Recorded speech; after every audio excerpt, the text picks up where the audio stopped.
नमस्कार साथियों, स्वागत है आप सभी का अंकित इंस्पायर इंडिया पर। मैं हूं अंकित अवस्थी। आप है मेरे साथ में डीआरडीओ के द्वारा भारत को दी गई एक खुशी को साझा करने के लिए। डीआरडीओ भारत का डिफेंस रिसर्च डेवलपमेंट ऑर्गेनाइजेशन, जो भारत सरकार के लिए, भारत के रक्षा विभाग के लिए, रक्षा यानी सेना के लिए बहुत सारे डिफेंस इक्विपमेंट्स, चाहे फिर वो ड्रोन हो, चाहे फिर मिसाइल डेवलपमेंट हो, तमाम प्रकार की चीजें करता है ताकि हमारी सेना उन्नत तरीके से सुसज्जित हो और दुश्मन से लोहा लेने के लिए पूरी तरह तत्पर रहे। ऐसे में हाल ही में डीआरडीओ का एक किया गया कारनामा, जिसमें इसने एक लॉन्ग रेंज हाइपरसोनिक मिसाइल का परीक्षण कर लिया है, यह एक बहुत बड़ी न्यूज बनकर आता है। हेडलाइंस बनती हैं कि इंडिया ने सक्सेसफुली अपना फ्लाइट ट्रायल कंप्लीट कर लिया है लॉन्ग रेंज हाइपरसोनिक मिसाइल का। तो ये कितनी बड़ी बात है? तो ये बात इतनी बड़ी है कि हमने वो एलीट क्लब ज्वाइन कर लिया है जिन देशों के पास, जैसे अमेरिका, रशिया, चाइना और अब भारत। नॉर्थ कोरिया भी क्लेम करता है कि उसके पास ऐसी मिसाइल है, लेकिन नॉर्थ कोरिया की क्लेम्स को कोई भी इंटरनेशनल रिकॉग्निशन नहीं है। ऐसे में दुनिया के 4 ही देश अब ऐसे हैं, चाहे फिर अगर आप यूरोपियन कंट्रीज में ब्रिटेन, फ्रांस जैसे देशों को शुमार करें, तो भी उनके पास भी आज जो मिसाइल नहीं है वो हमारे डीआरडीओ ने सक्सेसफुली टेस्ट कर ली है। यह सुर्खी वर्तमान में दुनिया भर के अखबारों में भारत समेत छाई हुई है। तो यह कोई छोटी मोटी खबर नहीं है। इस खबर के मायने क्या हैं, आज के सेशन में हम ये सारी बातें डिटेल में समझने वाले हैं, क्योंकि हाल ही में भारत में उड़ीसा के तट पर एपीजे अब्दुल कलाम द्वीप पर ग्लाइडेड व्हीकल से इसे लॉन्च किया गया था, जो शनिवार रात को हुआ था। हाइपरसोनिक मिसाइल का परीक्षण डिफेंस मिनिस्टर के द्वारा इसका ट्वीट 17 नवंबर को सुबह किया गया था, और इस ट्वीट के साथ उन्होंने एक वीडियो साझा किया था जिसमें यह कुछ इस तरह से उठकर उड़ते हुए ब्लास्ट के साथ जाती हुई दिखाई दे रही है। नोटिस करने की बात है कि यहां पर जो टाइमिंग है वो ब्लर किया हुआ है, सो दैट आपको असल में ना पता चल जाए कि इसकी स्पीड क्या है। लेकिन दुनिया को तो हमने बता दिया कि हमने हाइपरसोनिक मिसाइल का परीक्षण कर लिया है, और यह सक्सेसफुल कंडक्ट किया गया है हाइपरसोनिक मिसाइल परीक्षण। अब यह हाइपरसोनिक का मतलब क्या होता है? हाइपरसोनिक का मतलब होता है आवाज की गति से 5 गुना तेजी से मार करने में सक्षम होने वाली मिसाइल। आवाज की गति को मैक में अगर नापा जाता है तो यह 5 मैक की स्पीड पर लक्ष्य को भेद सकने वाली मिसाइल है, जो उड़ीसा के एपीजे अब्दुल कलाम आइलैंड से ट्राई की गई है, चलाकर ट्राई किया गया है। यह अपने आप में हमारे आर्म्ड फोर्सेस को बहुत मजबूती देगा। जैसे ही यह जानकारी आई थी, इसके बाद ही हमने सेम डे घंटे भर के अंदर अपने ट्विटर हैंडल पर आप लोगों को इसे अपडेट कर दिया था, यानी कि मॉर्निंग में ही मैंने आपको इसे अपने ट्विटर हैंडल पर जानकारी के रूप में साझा कर दिया था। कनेक्टेड रहने के लिए आप इसे फॉलो कर सकते हैं। अब इन मिसाइल्स में फैसिलिटी क्या है? ऐसा क्या है जिसकी वजह से हम यह कह रहे हैं कि यह दुनिया के 4 ही देशों के पास है? नॉर्थ कोरिया क्लेम भले ही करता हो, लेकिन दुनिया मानती नहीं है उसके क्लेम्स को, क्योंकि वो ठीक है, मतलब वो चाइना का ही एक्सटेंडेड आर्म है। जैसे कल को बेलारूस कहे कि उसके पास न्यूक्लियर वेपन है तो माना जाएगा कि वो रशिया का दिया हुआ है। कुछ वैसे ही हाइपरसोनिक क्लब में जब भारत शामिल हुआ तो इसकी विशेषताएं भी जान लीजिए कि ऐसा क्या है जो और देश इसके साथ नहीं कर पाए।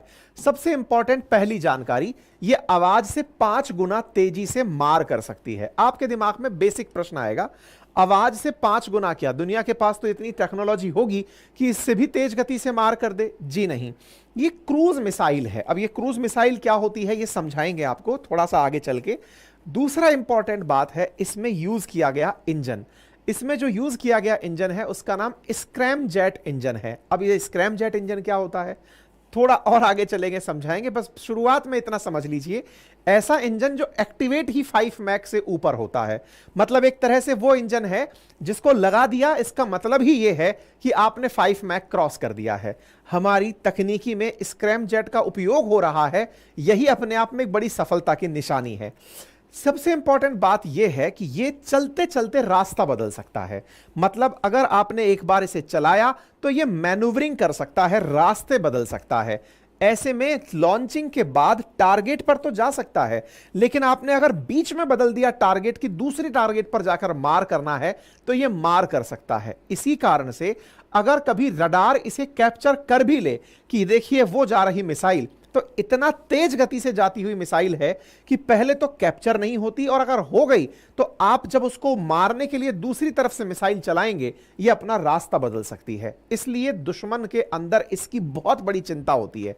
मतलब तमाम प्रकार के आपने डिफेंस इक्विपमेंट लगाए हुए हैं और यह उसके बावजूद जाकर ठिकाने पर मार कर सकती है। हमने जो मिसाइल फिलहाल टेस्ट की है यह 1500 किलोमीटर की दूरी पर जाकर मार कर सकती है। फिलहाल 6200 किलोमीटर प्रति घंटे की रफ्तार से चलाकर इसे टेस्ट किया गया है। मिसाइलों की जो रेंज है उन रेंजेस में 1 मैक से कम स्पीड जब किसी मिसाइल की होती है तो उन्हें सबसोनिक कहा जाता है। आवाज की गति पर चलती हैं तो उसे ट्रांससोनिक कहा जाता है। आवाज की गति से तेज चलती हैं तो उन्हें सुपरसोनिक कहा जाता है। लेकिन 5 गुना आवाज से तेज अगर निकल जाएं तो उन्हें हाइपरसोनिक कहा जाता है। तो जो हमने मिसाइल परीक्षण किया है वो हाइपरसोनिक है। अब बेसिक सवाल आया, सर हमारे पास अभी तक दुनिया की फास्टेस्ट क्रूज मिसाइल ब्रह्मोस थी, वो कौन सी मिसाइल थी? भाई वो मिसाइल सुपरसोनिक मिसाइल थी। इसकी स्पीड लगभग 3 मैक के आसपास है, यानी आवाज की गति के 3 गुना तक यह चल सकती है। लेकिन हाइपरसोनिक अब परीक्षण हो गया है, तो क्या हम यह मान सकते हैं कि हमने ब्रह्मोस से भी फास्ट मिसाइल बना ली है?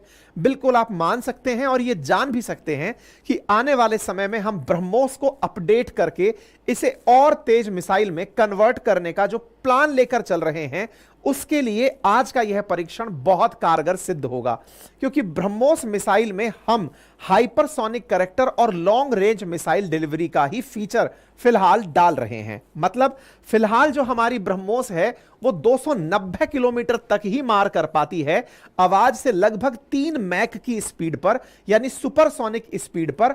आने वाले समय में हम इसे 1500 किलोमीटर की रेंज तक ले जा रहे हैं और इसकी स्पीड बढ़ाकर 5 मैक तक रख रहे हैं। अब आपके दिमाग में एक बहुत बड़ा प्रश्न बेसिक सा बनेगा, क्या फर्क पड़ जाएगा आवाज बढ़ाने से? रेंज बढ़ा तो पहले भी सकते थे, हमने इतने सारे टेस्ट पहले किए हुए हैं। सर हम तो वो लोग हैं जो इसरो के माध्यम से बहुत बहुत ऊंचाई तक अपने सैटेलाइट्स रॉकेट्स के थ्रू भेज देते हैं। पीएसएलवी, जीएसएलवी जैसे रॉकेट्स हैं जो इतनी ऊंचाई तक जाते हैं, तो हम 290 के लिए परेशान क्यों हो रहे हैं? जब चाहे बढ़ा सकते हैं, हमारे पास तो खूब टैलेंट है। तो इस टैलेंट को थोड़ा सा व्यवहारिक रूप से समझ लीजिए। साथियों, अगर आपने कभी क्रिकेट खेला है और क्रिकेट में फील्डिंग के दौरान बॉल को थ्रो किया है, तो आप मेरे इस बात को बेहतर तरीके से समझ पाएंगे। जो लोग बॉल को थ्रो करते समय जमीन के समानांतर थ्रो करते हैं, वो बहुत दूर रखे विकेट को हिट नहीं कर पाते हैं और वो परेशान होते हैं कि मेरा थ्रो इतना दूर तक क्यों नहीं जा पा रहा। वहीं जब फील्डर थ्रो करते समय बॉल को जमीन से कुछ एंगल उठाकर थ्रो करता है, सामान्यतया 45 डिग्री पर अगर थ्रो करता है, तो वो बहुत दूर तक जाकर के पहुंचता है। यानी कि स्टेडियम में बिल्कुल बाउंड्री पर खड़ा हुआ खिलाड़ी भी बॉल को विकेट तक फेंक पाता है यदि उसने थ्रो को सही ऊंचाई पर उठाकर फेंका है। यह एक बेसिक अंतर है जिसमें ग्रेविटी इन्वॉल्व है। अब इसको थोड़ा और आगे लेकर चलते हैं। जिस प्रकार से मैंने बॉल के केस में आपसे कहा कि बॉल फेंकने वाला व्यक्ति अगर बॉल को इस तरह से फेंके तो वो दूर तक जाएगी, और अगर वो जमीन के समानांतर फेंके तो वो जल्दी गिर जाएगी। ऐसे में अगर जमीन के समानांतर फेंकते हो तो वो गिरती क्यों है? तो आंसर है जमीन की तरफ से लगने वाला, अर्थ की तरफ से लगने वाला ग्रेविटेशनल फोर्स, जिसे आप गुरुत्वाकर्षण बल कहते हैं। यही कारण है कि जब क्रूज मिसाइल्स, अच्छा इसी आधार पर मिसाइलों को भी 2 भागों में बांटा जाता है। मिसाइलें जो इस प्रकार के परवलयाकार पथ पर जाकर के अटैक करती हैं उन्हें बैलिस्टिक मिसाइल कहते हैं, और जो जमीन के समानांतर जाकर अटैक करती हैं उन्हें क्रूज मिसाइल कहते हैं। तो क्रूज मिसाइल और बैलिस्टिक मिसाइल का ये जो बेसिक अंतर है, अगर आप इसे समझ जाएं तो बैलिस्टिक मिसाइल एक परवलयाकार पथ बना करके टारगेट पर अटैक करती है और क्रूज मिसाइल जमीन के समानांतर चल के टारगेट को हिट करती है। ऐसे में जमीन के समानांतर चलना बड़ा मुश्किल टास्क है, क्योंकि आपको गुरुत्वाकर्षण खींच रहा है। इससे बचने के लिए क्या किया जाए? इससे बचने के लिए आपको बहुत गति देनी होती है। जब आप गति बढ़ाएंगे तो आप दूर तक अटैक कर पाएंगे। तो संभवतया अब आप इस वैल्यू का मतलब समझ गए हो कि हम 2.8 मैक पर जब थ्रो करते हैं मिसाइल, तो वो 290 किलोमीटर तक जा रही है। अगर इसकी रेंज बढ़ानी है तो मुझे यहां पर और गति बढ़ानी होगी, और अगर मैं इसे 5 मैक तक ले जाता हूं तो स्वाभाविक है कि मैं इसे और दूर तक फेंक पाऊंगा, और ऐसे में फिलहाल हम 1500 किलोमीटर का टेस्ट कर रहे हैं। यानी ब्रह्मोस आने वाले समय में 5 मैक पर ही 1500 किलोमीटर जा पाएगी। हम 2.8 मैक पर इसे आगे नहीं ले जा सकते। अर्थात अगर हमें दूर तक मिसाइल फेंकनी है तो हमें स्पीड बढ़ानी पड़ेगी। अगर बॉलर को अपनी बॉल दूर तक फेंकनी है तो उसे स्पीड बढ़ानी पड़ेगी। अर्थात भविष्य में होने वाले ब्रह्मोस के अपडेट आज किए गए इस परीक्षण से बहुत ज्यादा जुड़े हैं। यही कारण है कि अप्रैल 2023 की यह खबर कि इंडिया और रशिया ब्रह्मोस का हाइपरसोनिक वर्जन बनाने वाले हैं, यह इस आज की खबर से डायरेक्ट रिलेट होता है। हम ब्रह्मोस के नए वर्जन की टारगेट तैयारी में हैं, जिसमें रशिया अपनी जिरकॉन मिसाइल सिस्टम की टेक्नोलॉजी संभवतया भारत से साझा कर पाएगा, ताकि हम लोग मिलकर रूस के साथ ऐसी ब्रह्मोस अपडेटेड वाली बना पाए। ये 2023 की खबर थी। अब आप इसे रिलेट कर सकते हैं, और यही कारण है कि यह खबर आज बहुत मायने रखती है। अब ये कितनी खबर मायने रखती है? पिछले साल यानी कि आज से 2-3 साल पहले चाइना ने जब हाइपरसोनिक मिसाइल परीक्षण किया था तो अमेरिका खुद चिंता में चला गया था, क्योंकि चाइना के द्वारा इस तरह की मिसाइल का परीक्षण, देखिए दुनिया का कोई भी देश हाइपरसोनिक को बैलिस्टिक मिसाइल पर ट्राई कर सकता है। क्रूज पर मिसाइल टारगेट करना एक अपने आप में, मतलब कहिए कि आपका पता चल जाएगा कि आप में कितना दम है। पता चले आप बोल तो दिए कि हमने साहब स्पीड बढ़ा दी और वो ज्यादा दूर तक गई नहीं, तो दुनिया को आपका राज खुल जाएगा। बैलिस्टिक में क्या है कि आपको हाइट पर फेंकना है, कितना हाइट पर गया पता नहीं चलेगा। सर हमने बहुत बड़ा पाथ ले लिया था और फिर हम जब जमीन में बगल में गिरा लिए। इस चक्कर में यह चीज अपने आप में बड़ी है। जब चाइना ने 2 साल पहले की थी तो अमेरिका खुद इस बात को लेकर चिंतित हुआ था कि इन्होंने ये बना कैसे लिया, क्योंकि अमेरिका के बाद रशिया और रशिया के बाद चाइना, ये 3 ही देश असल में ऑफिशियली हाइपरसोनिक मिसाइल रखते थे। चाइना ने हमसे 2 साल पहले 2021 में ही इसे बनाया है। अच्छा, क्या हमने इसके लिए नोटम जारी किया था? बिल्कुल, हमने इसके लिए प्रॉपर 15 से लेकर 17 के बीच में मतलब नोटिस जारी किया हुआ था एयरमैन के लिए कि भाई इस एरिया से मत निकलना, क्योंकि हम यहां पर परीक्षण करने वाले हैं। उड़ीसा के बालासोर के नजदीक इस तट से हम जब ये परीक्षण करते हैं तो यहां पर सबको बोल देते हैं कि भाई कुछ भी लेके मत उड़ना, मिसाइल लग जाए तो फिर हमसे मत कहना। तो फिलहाल के लिए हमें यह बात समझ में आती है। तो हमें अब तक क्या क्लियर हो चुका है कि हमारी यह मिसाइल क्रूज है। अब इसके अंदर इंजन कौन सा लगा है? जैसे हम जब कोई गाड़ी खरीदते हैं तो उन गाड़ियों के अंदर स्पेसिफिकेशंस होते हैं, इस गाड़ी का ये इंजन खास है। ऐसे ही मिसाइलों में अलग अलग प्रकार के इंजन लगते हैं। आज मैं आपको 2 प्रकार के इंजन बता रहा हूं, एक है रामजेट इंजन और एक है स्क्रैमजेट इंजन। मतलब रामजेट से आगे एससी और लग गया है, स्क्रैमजेट इंजन है। अब ये रैमजेट और स्क्रैमजेट फिलहाल बैलिस्टिक मिसाइल, क्रूज मिसाइल्स में यूज होने वाले बेहतरीन इंजन कंसीडर किए जाते हैं।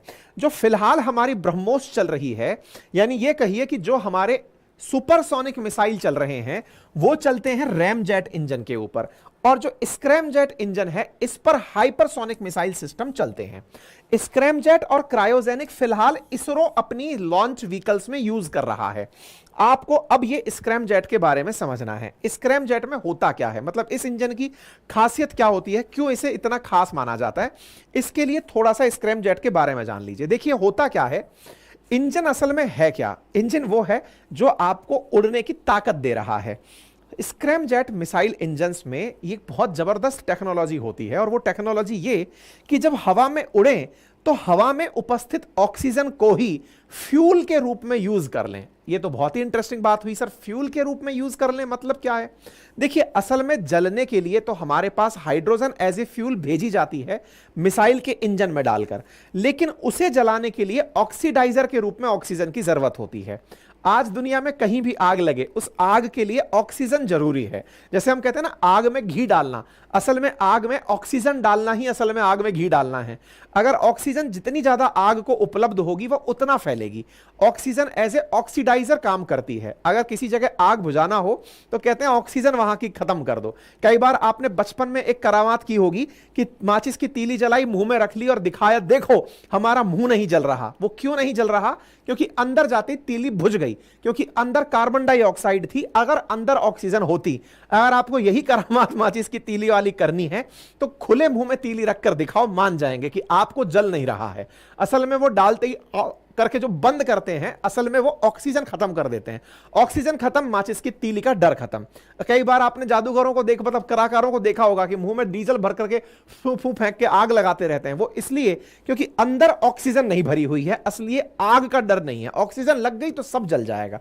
ऑक्सीजन ही आग लगाने का काम करती है। स्क्रैमजेट इंजन चूंकि हम क्रूज मिसाइल में रख रहे हैं, एटमॉस्फेयर के ट्रोपोस्फेयर वाले रीजन में उड़ रहा है। ट्रोपोस्फेयर, स्ट्रेटोस्फेयर, ये वो क्षेत्र है जहां ऑक्सीजन मिल सकता है। स्ट्रेटो में ऑक्सीजन की मात्रा कम हो जाती है। ट्रोपोस्फेयर में ही क्रूज मिसाइल्स उड़ रही हैं और उड़ते ऑक्सीजन, ट्रोपोस्फेयर में क्रूज मिसाइल वहां की ऑक्सीजन को एज ए ऑक्सीडाइजर यूज कर सकता है और एज ए ऑक्सीडाइजर यूज करके बहुत ही कंप्रेसिव तरीके से ये हाइड्रोजन फ्यूल के साथ उसे मिक्स करने की नेचर रखते हैं। तो सर आपने तो ऐसे बता दिया कि कल को मैं भी इंजन बना लूंगा। सुनने में बहुत आसान लग रहा है, समझने वाली बात यह है कि इस टेक्निक का उपयोग ही 5 मैक से ऊपर होता है। यानी कि आप इस एयर को कंप्रेस करके हाइड्रोजन को दे ही तब पाएंगे जब आपकी मिसाइल 5 मैक से ऊपर जा रही हो। तो इसका मतलब क्या हुआ? इसका मतलब यह हुआ 5 मैक तक पहुंचाने के लिए आपने हो सकता है कोई और इंजन काम में लिया हो। यानी पहले इसे धक्का किसी और इंजन से दिया, फिर इसके अंदर दूसरा इंजन आकर के चालू हुआ। यानी शुरुआत के लिए कुछ और था। यह बिल्कुल वैसे है जैसे हवाई जहाज जब उड़ने की तैयारी में होता है तो पहले लुढ़कता तो अपने नॉर्मल इंजन से है, लेकिन जब लिफ्ट करने वाला होता है तब उसके अंदर सारे अपने इंजन चालू होते हैं जो उसको लिफ्ट देते हैं। एग्जैक्टली स्क्रैमजेट इंजन तेज गति पर ही चालू होता है और उसके अंदर ऑक्सीजन को हाइड्रोजन जलाने के लिए उपयोग में लिया जाता है। यह स्क्रैमजेट की विशेषता फिलहाल यूज में ली जा रही है हमारे इस इंजन के अंदर, ठीक है, जो कि आगे अगर यूज कर लिया जाए तो यह 15 मैक तक की स्पीड पर इंजन को ले जा सकता है। यह इसकी बहुत बड़ी विशेषता होती है। इसलिए आप याद करिएगा, हम पहली बार क्रूज मिसाइल में स्क्रैमजेट इंजन यूज कर रहे हैं। यह अपने आप में बहुत बड़ी बात है, ठीक है। आगे बढ़ते हैं। अब हमने हाइपरसोनिक का कौन सा वर्जन यूज किया है? अब हाइपरसोनिक गति तो पकड़ ली हमने 5 मैक से ऊपर की। अब 5 मैक से ऊपर की गति बनने के बाद में 2 प्रकार की स्किल्स आती हैं। पहला, देखो बैलिस्टिक तो सबको पता था कि परवलयाकार पाथ पर उड़कर जाएगा और मार करेगा। दूसरा पाथ होता है कि मिसाइल उड़ी, उड़कर के एक हाइट पर पहुंची और वो जमीन के समानांतर समानांतर उड़ना शुरू हुई। अब समानांतर उड़ने में भी 2 गतियां हैं। एक गति कौन सी है कि उड़ती हुई मिसाइल यों लहरा लहरा कर उड़े, यों टेढ़ी मेढ़ी उड़े। और जब ये टेढ़ी मेढ़ी उड़ती है तो इस पाथ को कहते हैं ग्लाइड व्हीकल। ये कुछ वैसे है जैसे आपने कभी बचपन में पन्ने से हवा बनाकर हवाई जहाज बनाकर यूं उड़ाए हो, तो वो जो ग्लाइड बनाकर उड़ाते हो तो वो बड़ा ही तैर तैर कर उड़ते हुए लैंड करता है। कभी वो स्पष्ट गति नहीं पकड़ता, बस वो लहरते हुए पकड़ता है। एग्जैक्टली अगर एटमॉस्फेयर के अंदर ही क्रूज इंजन इस तरह तैर करके अपने लक्ष्य तक जा रहा है तो यह हाइपरसोनिक ग्लाइड व्हीकल कहला रहा है। और अगर कभी यह पैरेलल सीधा उड़ करके टारगेट को हिट कर रहा है तो यह हाइपरसोनिक क्रूज मिसाइल सिस्टम कहलाता है। हम लोगों ने इस क्रूज मिसाइल सिस्टम को टारगेट किया है, ग्लाइड को नहीं किया है। अब ग्लाइड अच्छा है या बुरा है? देखो, जो रक्षा विशेषज्ञ हैं वो इस ग्लाइड को ज्यादा अच्छा बताते हैं। तुलनात्मक रूप से ज्यादा अच्छा क्यों बताते हैं? क्योंकि क्रूज में फिर भी एक बार आपको स्पष्ट पाथ देखकर अंदाजा हो सकता है कि कोई मिसाइल जा रही है। ग्लाइड में तो कंफ्यूज करने के बहुत से तरीके हैं। आप चलाए कहीं थे, फिर उड़कर कहीं गई, फिर कहीं गई, फिर कहीं गई, आप लक्ष्य पता नहीं लगा पाएंगे कि बचाना किसे है। अब इधर जा रही है, ये बिल्कुल वैसे है जैसे क्रिकेट के अंदर आप लोग बॉल को स्पिन कराते हैं, फेंकते इधर है जाती उधर है। एग्जैक्टली ये वाली चीज यहां पर हो रही है ना। तो ग्लाइड मिसाइल सिस्टम चाइना ने डेवलप कर रखा है। हमने जो मिसाइल सिस्टम यूज किया है वो क्रूज मिसाइल सिस्टम है, ठीक है। ये क्रूज मिसाइल सिस्टम इस प्रकार से पाथ जमीन के समानांतर बना के चलता है। इसकी फायदे क्या होंगे? तो हाइपरसोनिक की सबसे बड़ी बात क्या हो गया? लो ट्राजेक्टरी पर उड़ती है। लो ट्राजेक्टरी मतलब बहुत ऊंचाई नहीं पकड़ी। अच्छा, बहुत ऊंचाई पकड़ लेती तो क्या होती? देखो, जितने भी जमीन पर हम डिफेंस सिस्टम लगाते हैं वो रडार से बने होते हैं जनरली, या थर्मल इमेजिंग यूज करते हैं। रडार क्या है? Radio detection and ranging. मतलब आपकी मिसाइल अगर ऊपर गई तो यहां पर खड़ा हुआ रडार ऊपर से उड़ते एक फ्लाइंग ऑब्जेक्ट पर अपनी रेडियो वेव्स फेंकता है, और जब वो टकराकर वापस लौटती हैं तो ये कंफर्म कर लेता है कि कोई फ्लाइंग ऑब्जेक्ट है जो हमारी सीमा में आ रहा है। अवेयरनेस मिल जाती है रडार को कि साहब मिसाइल चल चुकी है। दूसरा, फिर थर्मल इमेजिंग करते हैं कि गर्मी अगर आ रही है इसका मतलब किसी ने गोला चला दिया है। जनरली ये जो आयरन डोम वगैरह सिस्टम है ये थर्मल इमेजिंग और रडार यूज करते हैं जिससे कि ये डिफेंस कर पाते हैं। अब देखिए, इधर की तरफ हाइपरसोनिक मिसाइल अगर आपने चलाई है तो इसके अंदर सबसे इंपॉर्टेंट चीज क्या है कि इतना ऊंचाई पर ये गई नहीं, तो इधर खड़ा हुआ जो रडार है वो इसे इतना ऊंचाई से टारगेट करने के लिए चिंतित, मतलब भाई आप तो ऊपर मुंह करके खड़े हो और वो यहां से नीचे से आ गया। ये बिल्कुल वैसे हुआ। घर में कई बार आपने देखा होगा कैमरे लगाए हुए होते हैं ताकि कोई घुसेगा तो पता चल जाएगा, लेकिन कैमरे के नीचे एक शैडो जोन होता है, यानी कि जहां कैमरे की रेंज है उसके नीचे का एक क्षेत्र है जहां से चोर निकल गया या कोई भी निकल गया तो आपको पता नहीं चलेगा कोई आया या नहीं। जिसको चोरी करनी है वो इस शैडो जोन का यूज करता है जिसे ब्लैक स्पॉट बोलते हैं। ऐसे ही रडार का ब्लैक स्पॉट यूज करता है क्रूज मिसाइल सिस्टम, इसलिए इसे कहा जाता है कि ये पकड़ में नहीं आता है। नंबर एक बात। दूसरा, ये वजन ले जाने में सक्षम होता है, काफी ज्यादा वजन एक साथ ले जा सकता है। इसको ऐसे समझिए, अगर आपको बैलिस्टिक मिसाइल भेजनी है तो बैलिस्टिक मिसाइल लॉन्ग रेंज पर भेजने के लिए यूज में लेते हैं। आपने वजन ज्यादा दिया, लॉन्ग रेंज तक ट्रैवल कराना है, तो जैसे अगर आपकी गाड़ी में बहुत सी सवारियां बहुत दूर तक भेजनी है तो टेक्निकली एफिशिएंसी की ज्यादा जरूरत पड़ेगी। ज्यादा जरूरत पड़ेगी तो इसका मतलब आप कम वार हेड भेजकर दूर तक भेजना चाहेंगे ताकि कम ईंधन में दूर तक की यात्रा करा दें। लेकिन आपको नियम कम दूर तक जाना है और कम दूर तक जाना है तो आप ज्यादा वार हेड ले जा सकते हैं। इसलिए जो क्रूज मिसाइल्स होती हैं वो जनरली ज्यादा वजन ले जाने के लिए ट्रेडिशनल हथियारों के रूप में यूज की जाती हैं। मतलब ज्यादा बड़ा वजन से गोला कहीं गिराना है तो क्रूज मिसाइल से उठा के गिराया जाता है कि ले फेंक दे जोर से, तो ये फेंकने के काम आती हैं। ठीक है, मतलब इसको ऐसे समझिए कि भाला हल्का है तो बहुत दूर तक चला जाएगा, लेकिन वो जो गोला फेंकते हैं वो बहुत दूर तक नहीं जाता क्योंकि गोले के अंदर वजन ज्यादा है, बहुत दूर तक नहीं जा पाता। ठीक है ना। अच्छा, आगे की तरफ यहां पर हाइपरसोनिक मिसाइलें कई टन परमाणु हथियार भी अपने साथ ले जा सकती हैं। एक जो सबसे इंपॉर्टेंट बात यहां पर बताई जा रही है और वो क्या है, वो है कि ये अंडरग्राउंड बने हुए जो गोडाउन्स हैं उन्हें हिट कर सकती है। अब इसको ऐसे समझिए, मतलब अगर किसी मिसाइल को आपने एक तो यूं हल्के से फेंका और एक कोई बहुत तेज गति से फेंका, तो तेज गति से फेंकने में ना केवल वो जल्दी पहुंच रही है बल्कि उसने गति के कारण जो अपने अंदर ताकत प्राप्त की है वो उसके अंदर पेनिट्रेशन बहुत बढ़ा दे रही है, और उस हाई स्पीड की वजह से वो अंडरग्राउंड रखे हुए जो गोदाम हैं उनको हिट कर सकती है। इसको ऐसे समझिए, अभी जब इजराइल और लेबनान के बीच में कन्फ्लिक्ट हुआ था तो आपको याद होगा लेबनान के अंदर हिजबुल्लाह का एक आतंकी था नसरुल्लाह। उस नसरुल्लाह ने जमीन के अंडरग्राउंड में अपना घर बनाया हुआ था, और यह भी पता होगा कि गाजा पट्टी के अंदर हमास के आतंकी टनल बना के रहते थे, लेकिन टनल्स के ऊपर या फिर नसरुल्लाह को टनल में इजराइल ने खत्म कैसे किया। उसके अंदर आपको तस्वीरें आपको याद होंगी, हमने इस तरह की दिखाई थी, आपको बताया था घरों में इस प्रकार से ये बनाए हुए थे या टनल्स में छुप छुप करके ये सब रहते थे। ऐसी बहुत सी टनल्स आपको याद होंगी जो उस समय काफी सुर्खियों में आई थी कि देखो इस तरह से ये टनल्स में रहते हैं। तो इन टनल्स में बनाकर रहते क्यों हैं? ताकि जनरल कोई भी बम आएगा तो वो बस ड्रॉप किया जाता है, वेग से नहीं फेंका जाता। जनरल ड्रॉप किया है तो वो ऊपर ही फटफटा के रह लिया, कोई वेग से फेंकेगा तो ही बहुत अंदर तक डीप पेनिट्रेट करता है। ऐसे में ये जो मिसाइलें हैं जिनकी स्पीड बहुत तेज है, ये जब किसी टारगेट को हिट करती हैं तो ये डीप डाइव हिट करती हैं, और डीप डाइव हिट करके दुश्मन ने अगर गोला बारूद जमीन की गहराइयों में छुपा कर रखा है तो ये उन्हें नेस्तनाबूद कर सकती हैं। चौथी इसकी विशेषता क्या होती है, ये रास्ते में चलते चलते मैनूवर कर लेती हैं, यानी कि रास्ता बदलने में, टारगेट बदलने में, अपने लक्ष्य में ये माहिर होती हैं। इसलिए कहा जाता है कि अपनी इसी क्षमता के कारण ये खुद से भी बच जाती हैं, उड़ते उड़ते ये रास्ता बदल लेती हैं। अब होता क्या है, कुछ कलाकार इसी टेक्नोलॉजी को कहते हैं कि सर ये मैनूवरिंग कर लेती हैं। मैनूवरिंग कर लेती हैं इसलिए ये ग्लाइड फीचर है। दोबारा सुनिएगा, ग्लाइड फीचर को और जो क्रूज मिसाइल फीचर को इन दोनों को लेकर बड़ा कंफ्यूजन क्रिएट कर दिया जाता है। फिर से समझिए, मैनूवर कर लेना यानी चलते चलते अचानक स्पीड बदल लेना, यह आपके पास टेक्नोलॉजी गिवन है स्क्रैमजेट इंजन में।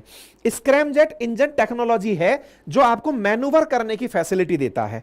तो हाइपरसोनिक में मैनूवर फैसिलिटी आ गई, लेकिन एक बनाया ही इस तरह से गया है कि वो अपने टारगेट तक पहुंचने से पहले ही लहराता हुआ जा रहा है, उसे ग्लाइडर के रूप में यूज किया जा रहा है। ठीक है, तो इस इंजन के बारे में कहा गया है कि ये मैनूवर कर लेता है, मतलब ये ग्लाइड भी कर पाएगा। दिशा बदल रहा है ना, इसलिए ग्लाइड कर पाएगा। लेकिन जो चाइना वालों ने बनाई है वो शुरू ही ग्लाइड करते हुए होती है। आपने लॉन्च किया, लहराते हुए पता चल रहा है कभी रशिया की तरफ मुड़ गई, कभी यूं घुस गई, कभी यूं घुस गई और जाकर अमेरिका पर गिर गई। मतलब उस तरह का मिसाइल सिस्टम ग्लाइड सिस्टम है। ठीक है, मैनूवर किए बिना ही वो मैनूवर हो रहा है। फिलहाल के लिए ये मैनूवर करने की क्षमता रखता है। इस तरह से हमने अपने लिए एक मिसाइल बना ली।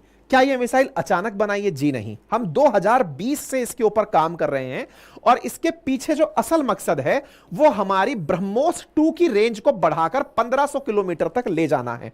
मैंने पहले भी आपसे कहा था कि ब्रह्मोस 2 को अगर दूर तक मार करानी है तो आपको स्पीड बढ़ानी पड़ेगी। स्पीड बढ़ानी पड़ेगी अगर 1500 किलोमीटर तक ले जाना है। हमने अभी यह बोला है कि हमने हाइपरसोनिक परीक्षण किया है। हमने हाइपरसोनिक में कितना स्पीड का परीक्षण किया है ये डिस्क्लोज नहीं किया है।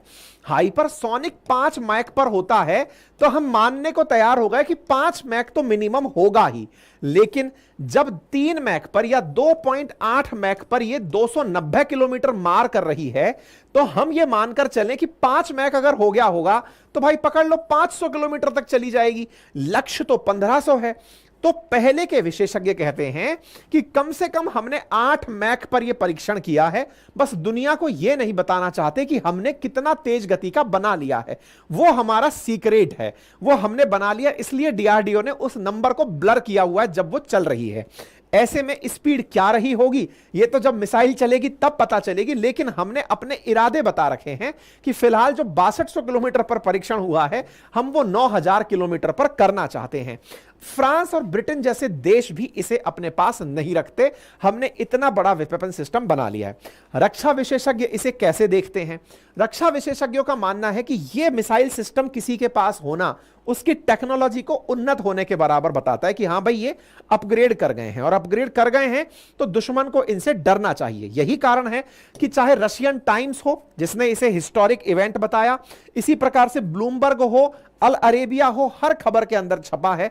पाकिस्तान ने भी इसे कहा है कि चाइना, रशिया और यूएस के बाद अब भारत के पास यह मिसाइल सिस्टम है। इसका मतलब अंतरराष्ट्रीय इमेज इसका तगड़ा गया है। इसका मतलब यह हुआ कि हाइपरसोनिक मिसाइलें अपनी रफ्तार के कारण और हवा में मैन्यूवरिंग की जो कैपेसिटी है उसके कारण यह अपने लिए बहुत ज्यादा मायने रखती हैं। क्या दुनिया में कभी इसका उपयोग हुआ है?